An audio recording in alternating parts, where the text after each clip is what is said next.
I'd like to invite our three presenters from this afternoon up, Father McClean, Dr. Eckardt, Dr. Reuning, our preacher, Father Petersen, and I'd also like to ask Father Douglas Spittel, who is with us from Pennsylvania, to join us on the panel.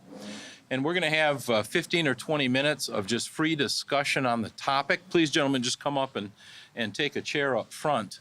And you'll notice on your schedule that at 2:15 we have a break. The organ recital is 15 minutes later. That'll be a 30-minute recital. And then we have allocated 30 minutes to each of the three papers this afternoon. Father McClean first, and that's why we have an altar up front today. Dr. Reuning in the middle.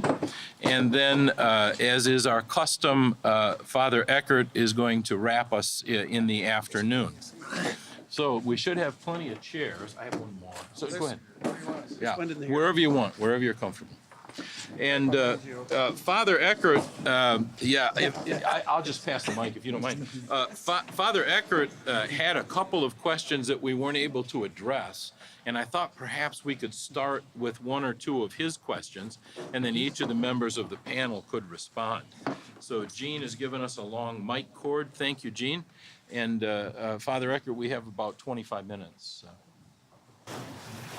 Well, first of all, I think I wanted to answer what Father Spittel brought up about the remembrance. I happen to think that what Dr. Masaki said was very helpful, but I would add to it let's see, where is it? It's on the fourth page of his paper. It is Jesus who remembers his testament and his people. The reason I like that is that it's rooted in the Passover. The angel of death remembered the blood and passed over. And the primary anamnesis that's going on in that instance is God. He remembers the blood of the Passover lamb and passes over the houses of those who are marked. And if I might add, I think it's from Psalm 141, that he guards the door of my lips. So if the blood marks the door of my lips, he remembers that and passes over. I think that's an especially nice addition to our understanding of the anamnesis. The question that I would have had is regarding the Sursum Corda. I actually learned at the feet of a gentleman who's sitting very close to me about, as I recall, I believe that's rooted in the book of Lamentations. And lift up your hearts is not so much lift them up to go up to heaven somewhere, but lift them up for cleansing. I don't have the chapter and verse of it, but I always thought that the Sursum Corda should stay there for that reason, and so I would recommend leave it alone. You'll break it. And so, Concho, did you want to make a comment, Dr. Reuning? I agree. I think, I don't want to just jump on a bandwagon against this, the argument, but it's an English expression. You know, when the bishop was asking for our prayers for the Board of Missions, he said, lift them up in your prayers. He didn't mean try to ascend into heaven. And I think we do well sometimes to, actually go to native English speakers like Anglicans for the translations of this stuff. That the expression, we lift them up to the Lord, what we're confessing there is that our thoughts are on the holy things and we are focused upon the entrance of Christ into our midst in the sacrament.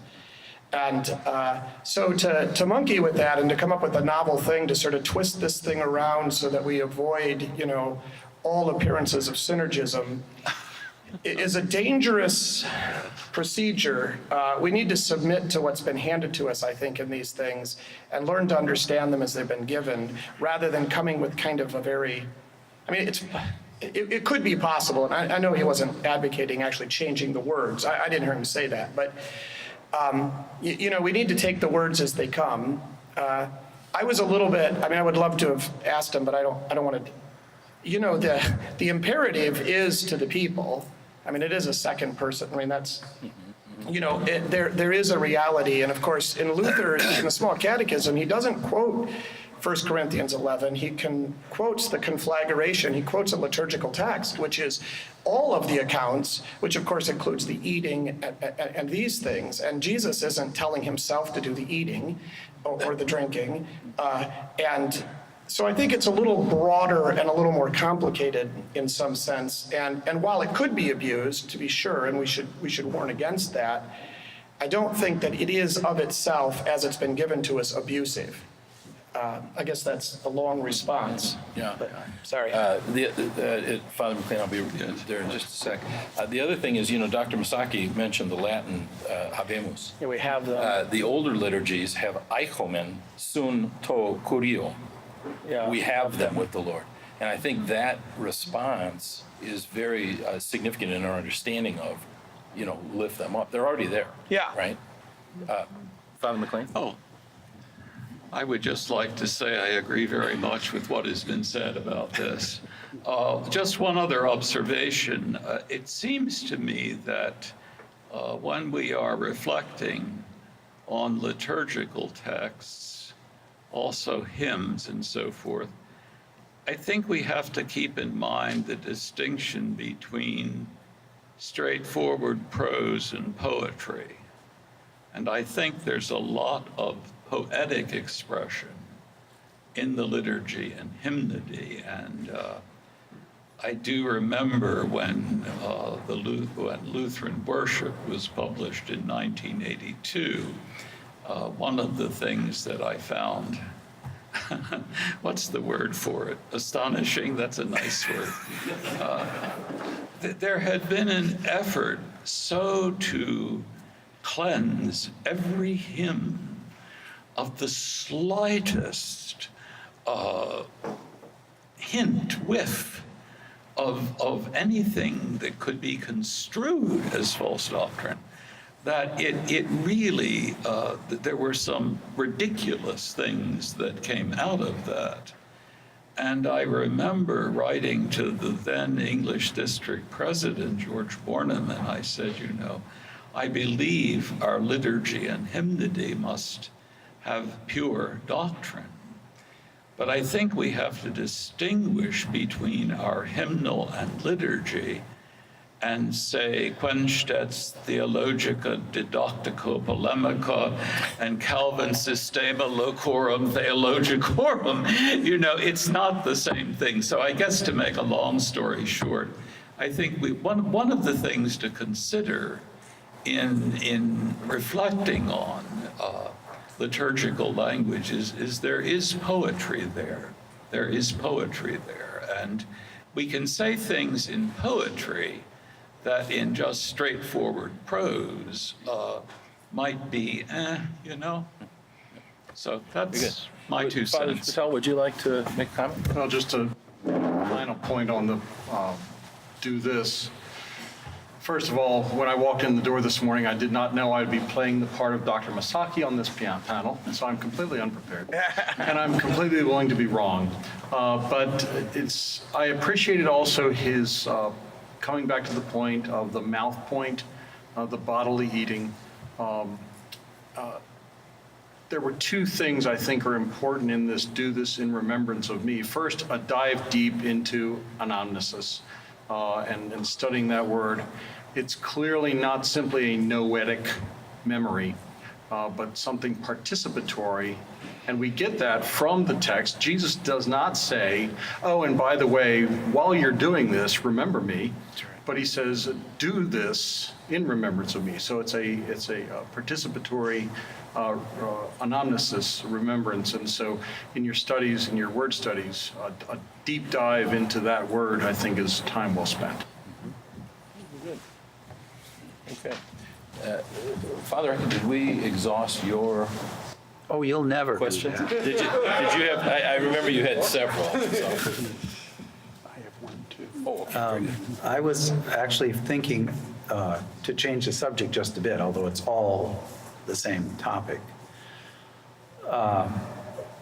Opining on the meaning of Eucharist and why that shows up in the ancient texts, and why that is an accepted adjective, at least, with respect to our sacramental theology. I don't have any supporting document behind this theory of mine, which is usually the case, because I'm kind of sloppy when it comes right down to it. But I have a feeling, deep in my heart, that just as the Lord's Prayer is called the Our Father because of the opening words that our Lord spoke, the Lord's Supper may have been called Eucharist because of the opening word that our Lord spoke when he had given thanks.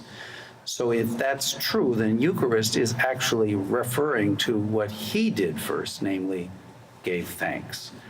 And then when he says, do this, that encompasses our entire liturgical activity.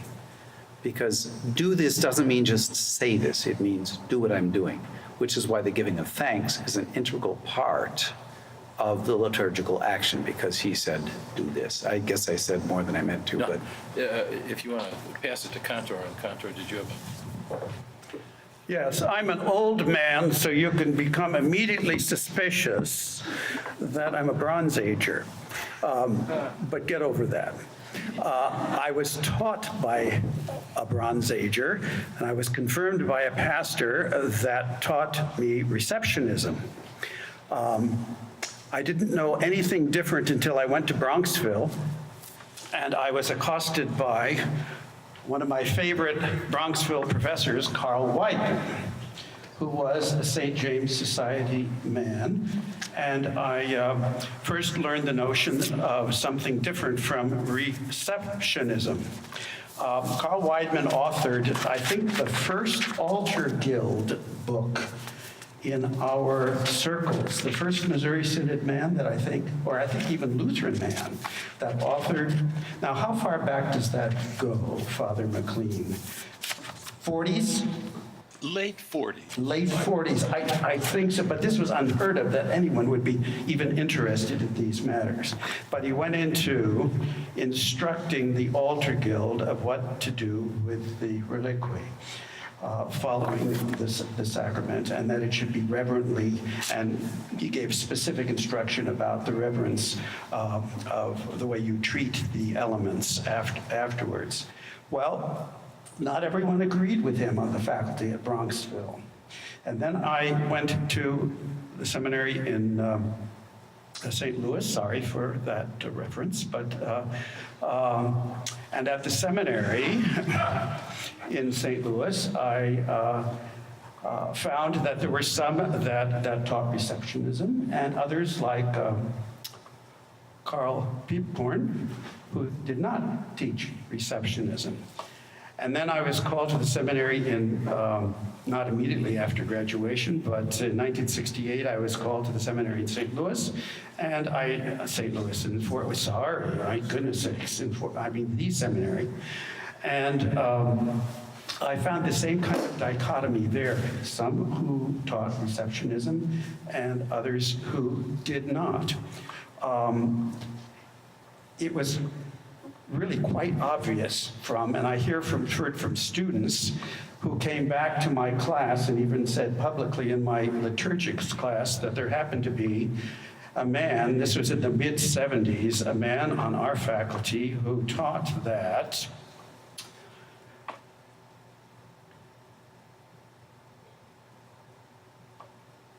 now how can I put it well? Is it astonishing? The astonishing was, yeah, the astonishing. But he was a receptionist, and he taught that, well, anything that I told them in liturgical class about how to treat the reliquary was nonsense, absolutely nonsense, because the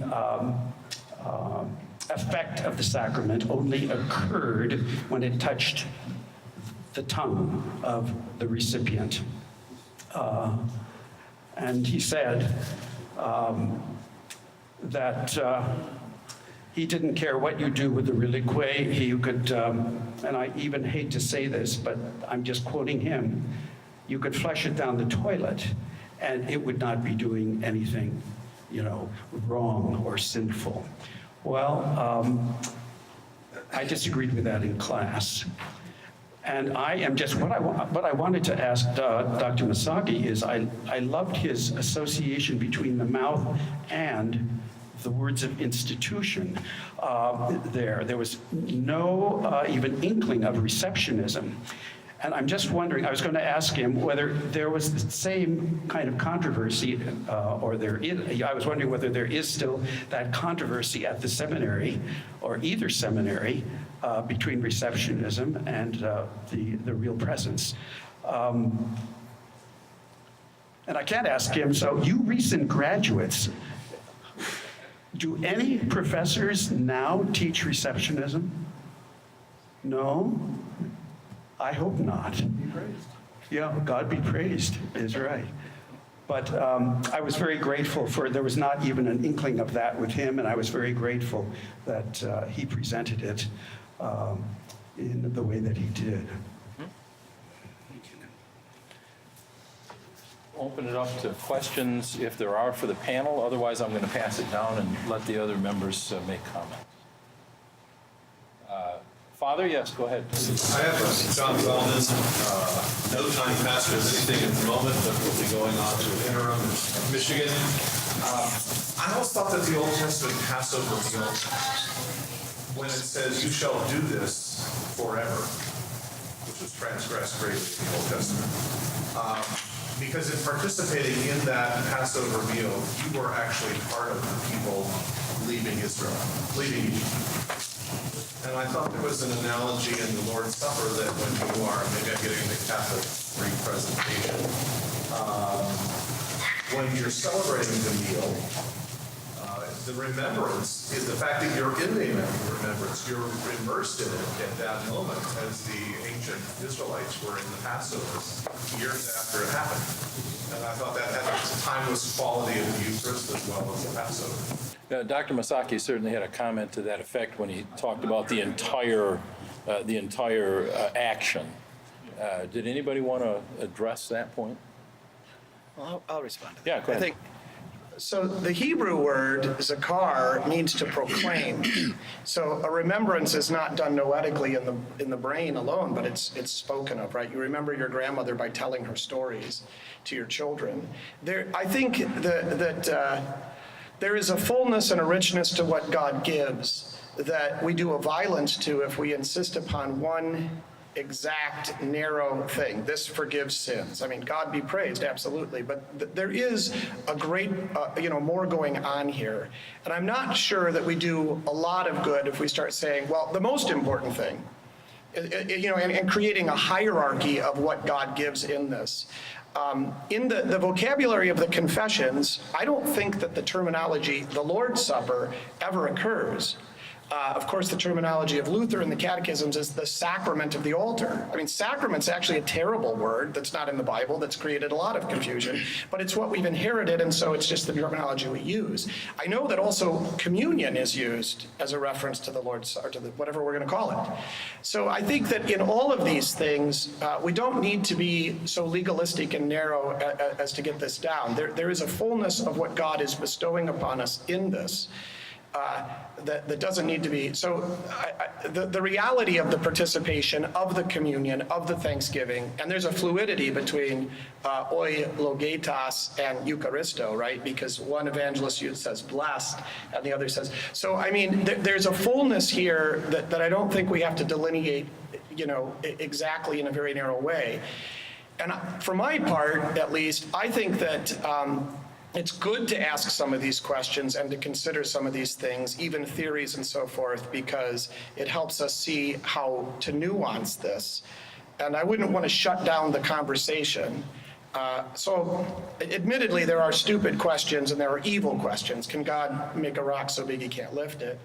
But it seems to me that within the realm of these things, to look at this sort of stuff is actually very fruitful and pious and has its place. So I think that you're absolutely right that there's a reality of the Passover participation that continues in the Holy Communion, that word communion. So I'm not against the word Eucharist. It's not my favorite terminology, but I think all of it is legitimately, historically, what's been given to us and does something to help express what God gives. I'm not in charge. I'd like to offer to Father McClean, Father Spittel, another comment or a question if you have it. We are down to about 5 minutes, so. Just one little point that I suspect most of you know already, and that is that at least in the catechism I was confirmed with in 1955, where in the chapter on the sacrament of the altar, it gives the names of the sacrament of the altar. One of them is Eucharist. Yeah, that's right. Yeah. Father Spittel, did you want to make a comment? As you read, well, I've always had a suspicion that receptionists are really just crypto-Calvinists. And Dr. Masaki's introductory portions in his paper talking about Augustinian Neoplatonism kind of drove that point home for me.